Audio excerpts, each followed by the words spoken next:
Civilian का trial फौजी अदालतों में करने की दरख्वास्तों से मुतालिक सुप्रीम कोर्ट का 9 रुकनी लार्जर बेंच टूट गया। जस्टिस फाइज ईसा ने केस की समाअत से माजरत कर ली। कहा, प्रैक्टिस एंड प्रोसीजरल बिल पर फैसले तक किसी बेंच का हिस्सा नहीं बन सकता। कानून को किसी सूरत हुक्म इम्तना दीगर रोका नहीं जा सकता। बतौर जज आईन और कानून की पासदारी अव्वलीन फरीजा है।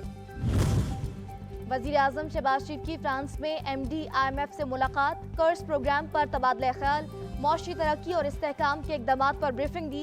कहा, पाकिस्तान आलमी मालियाती इदारे से किए वादे पूरे करेगा। स्टाफ लेवल मुआहदे की जल्द तकमील की तवक्को जाहिर कर दी।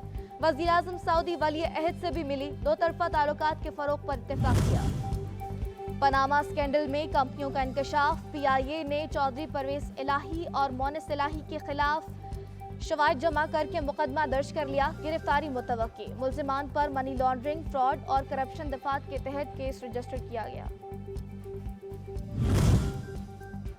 और वजारत दाखिला ने इलेक्शन कमीशन से बल्दियाती इंतखाबात में इल्तवा की दरख्वास्त कर दी। चीफ इलेक्शन कमिश्नर की जेर सदारत इजलास में वजीर दाखिला राना सनाउल्लाह ने मौक़िफ़ अपनाया।